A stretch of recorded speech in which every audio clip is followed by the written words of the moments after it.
Hey guys, welcome back to my channel, Trellis and Trails Homestead. Today we are going to be making fire cider. I did a short on this and a lot of you really loved it, and I got a lot of questions about it. Like, what is fire cider? What's in it? What are the benefits of it? So I'm going to do a full video on that now. I have some in my fridge. Actually, let me show you.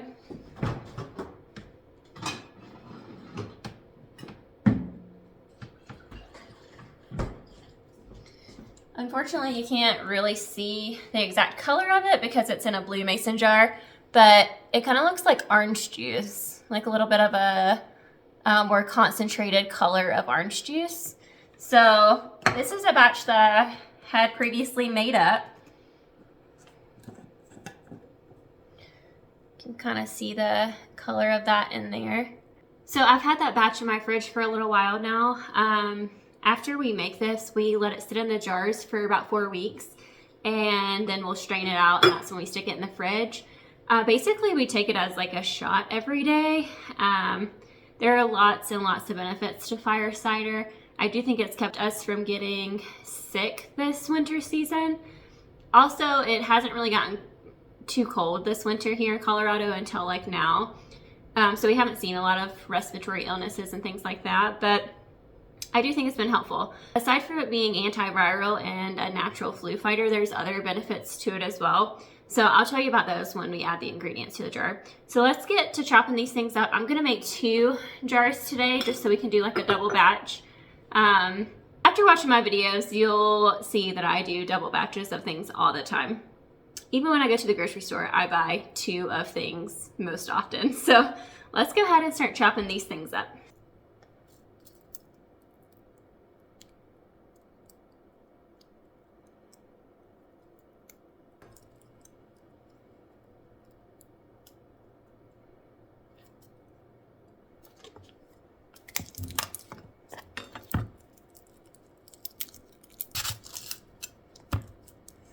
So I told you guys before, all of my veggie scraps and even like my garlic peels, onion peels, I put all of those into a freezer bag to save them to make veggie broth. My other freezer bag is full, so I'm just gonna start a new one. Obviously the citrus and stuff I'm not gonna put in there, but even this jalapeno, I'll probably stick that in there. So that'll be good to make broth in the next probably week or 2. I'm just gonna chop the onion into just like larger dices.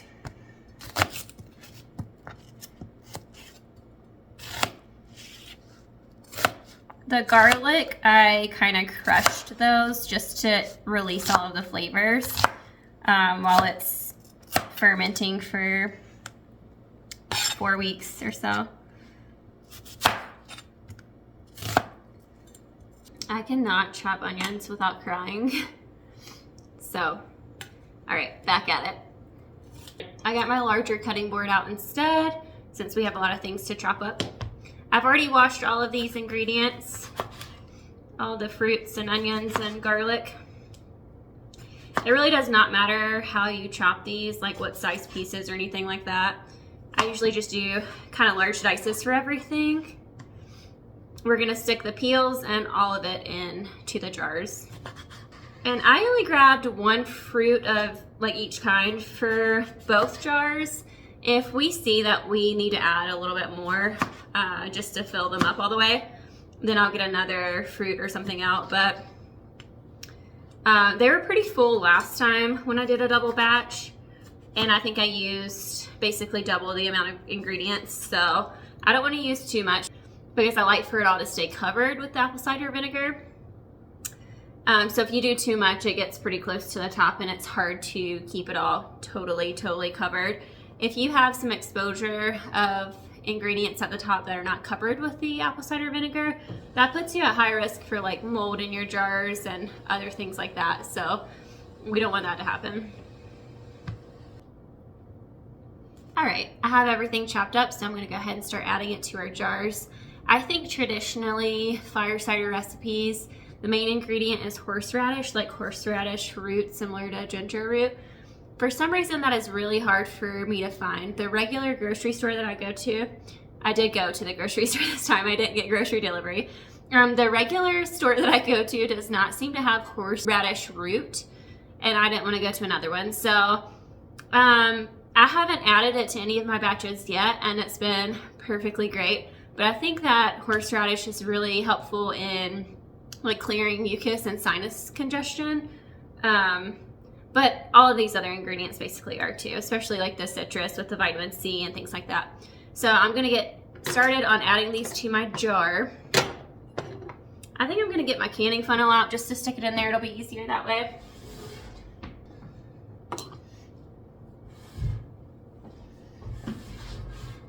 I'm trying to sit so that you guys can see everything really good. All right. So we're gonna add some apples. Some of the recipes that I've found call for apples, others don't. I like the flavor of it added, so I am going to continue to add those in. We're gonna add some oranges and lemon for the vitamin C component. You can't get enough vitamin C during the winter time and during cold and flu season for sure. Whatever sort of antiviral and antibacterial benefits I can get from food, I try to go that route. Of course, you can take vitamin C drops, you can take other like immune boosting emergency and other things like that during this time of year. I try not to take anything unless I have to. So the fact that this, just a single jar of a weird concoction like this, has so many benefits in it, all I have to do is drink a shot of it a day. That sounds like a good idea to me. So we're gonna add some onion. I probably didn't need to chop up 2 whole onions, but if we have leftover, it's okay. I'll just save it for something else. I know you're not really supposed to save onion in the fridge because they can create some toxic gases that are actually bad for you and bad for your digestion. I don't save onion for that long. We use so much onion anyways, so if I'm gonna save any of this, it'll get used today or tomorrow for sure. Garlic is just an all-around immune booster. Has a lot of antibacterial properties in it. Garlic is really, really good for you. Whatever I can put it in, I do. And then we've got some ginger. I'm gonna add about 3 kind of large diced pieces of ginger per jar. Ginger is really good for digestion, like ginger teas and things like that that are usually for like stomach issues. That's the benefit of that. I'm gonna add jalapeno. We like the spice of that. Fire cider, hence the name, is typically usually spicy. The spice mostly comes from the horseradish. Like I said, I don't have that, but I've always added jalapeno every time with the seeds and everything, and that definitely adds spice to it. So we're gonna add in some peppercorns. Oop. Pepper is super rich in antioxidants, so again, we use pepper on a lot of things. I might have a little bit too much peppercorns in my cup here, but we'll add that to the next batch. I am gonna add a little bit of cayenne pepper also to add to the spice, but in addition, cayenne pepper is really good for the circulatory system. So just like a teaspoon or so of that.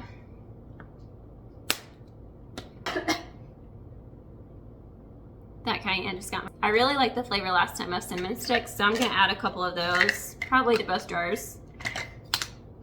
The last batch I did, one of them I made with the cinnamon sticks and the other one I didn't, but I really like the flavor of the cinnamon in it. So you could always add like cinnamon powder if that's all you have to, but I usually have fresh cinnamon sticks, especially since it's holiday season, or was holiday season. Okay. And our jar is getting pretty full. I'm gonna try to just push some of this stuff down a bit. Once we add the apple cider vinegar, this stuff will condense in the jars, but until then, let me wash my hands. I'm gonna have to remember to wash my hands really good after this, since I've been touching the jalapeno and the cayenne before I touch my face or anything. I've made that mistake way too many times. I'm gonna add some fresh rosemary. Rosemary is also really good for the circulatory system. I think even has like some antidepressant properties in it as well, is what I read.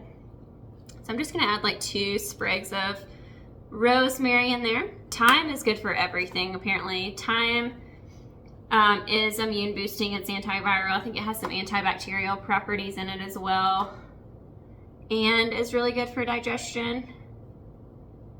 So we're gonna add probably 3 or 4 sprigs of this. I tend to add my herbs on top. I don't know why I've done it that way since I've been making the fire cider. I just do.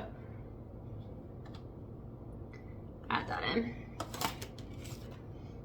All right, and once we get our jar filled with all of our nice ingredients, I am gonna add apple cider vinegar. I really like this brand. It's like organic, raw, unfiltered, unpasteurized apple cider vinegar. I buy this in bulk from Costco. I think it actually comes like 2 jars per pack. And these are nice glass jars. I have some that's already open that I'm gonna use first, but the flavor of this is pretty intense for apple cider vinegar. I think because it is raw and unfiltered. Apple cider vinegar is good for a lot of things too. It also helps regulate blood sugar. So basically this is just gonna ferment in the vinegar for 4 weeks, like I said. Just gonna try to push all this stuff down underneath the vinegar. So it's covered right now, but if these sprigs of thyme or whatever kind of pop up to the top over the next couple of days, it's okay. I shake this every single day just to keep everything mixed well and covered. So we'll be keeping an eye on it anyways. So there we go. There's our fire cider. Look how beautiful that is. We're gonna let this sit for 4 weeks, like I said, shaking it daily. And once the 4 weeks is up, we're gonna strain it and get our liquid, which is exactly what this is. If I remember to film that, I'll bring you back for that process when we go to strain this. But for now, it's just gonna look beautiful in our kitchen and ferment until it's ready.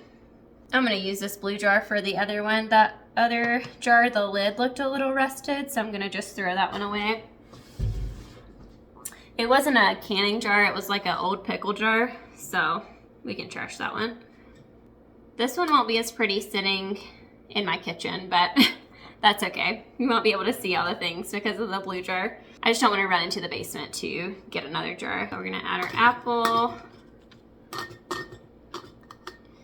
citrus. I don't know why I pretty much do it in the same order every time. Orange, some onion.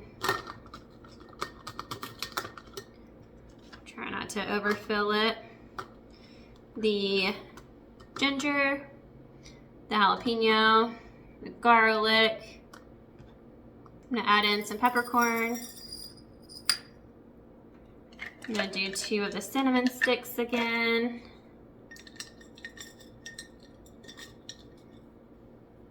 A little bit of cayenne. Rosemary.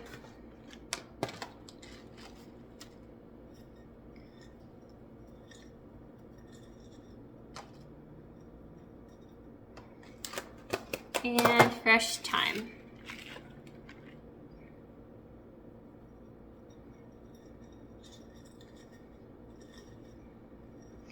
Push everything down. And then we're gonna add our vinegar to fill it. Cover it up.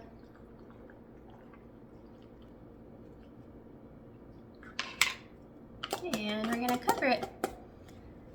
So, can't see that one as good just because it's in the blue jar, but still pretty nonetheless. So just to recap, fire cider is hugely beneficial in so many ways. Natural flu fighter, antiviral, antibacterial. After you strain this, if you want to add honey to it for additional antibacterial effects, you can do that too. I've done that a time or two, just added honey to the cup that I'm pouring this into. Again, it definitely sweetens the flavor Just know that when you strain this and you get ready to drink it, it has a very, very strong flavor. If you're not a fan of apple cider vinegar or anything vinegar based, this might be a little hard for you to drink. It definitely like packs a punch for sure. And then with the citrus and the jalapeno and the horseradish and ginger, the flavor is pretty pungent. So I recommend adding honey if you want to sweeten it a bit and make it a little more palatable and a little easier to drink.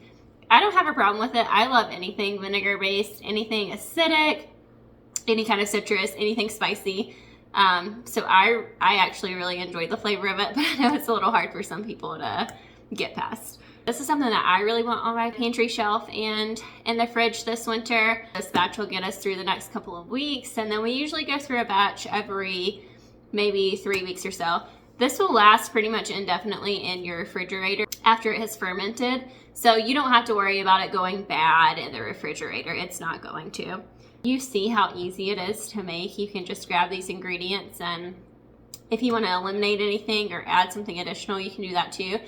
There are lots and lots of fire cider recipes on the internet, so you can use a recipe, you can experiment with different ingredients, different fruits, different herbs, different spices, and make it your own. Make it what you would enjoy. Like I said, the cinnamon sticks are just an added flavor. That's not in a lot of the recipes that I saw, but we really, really enjoy the cinnamon flavor of our fire cider. So I'll continue to add the cinnamon sticks probably every time. So that's the deal on fire cider. You're supposed to store this in a cool, dark place. I actually just stick it over kind of in between my fridge and microwave where it's pretty cool, kind of in the back. So it stays dark in that corner. It's cool in my house all the time. This right now is already pretty cold. Just from the apple cider vinegar being in the basement, which is 56 degrees. So as long as you keep it cool and kind of protected from light for the most part, it will ferment really, really well in 4 weeks time. So anyways, thanks for joining me for today's video on fire cider. I hope that you guys enjoy this. Let me know in the comments below. And if you do make your own, also let me know what you think about it. And if there's any ingredients that you add that I didn't add today, let me know as well. I'm interested to see the different variations of fire cider. So thanks so much again for joining. Like, subscribe, send your friends over to my channel. You guys have been great already with the couple of videos that I've posted. I really appreciate the engagement and the encouragement, and I can't wait to see you next time.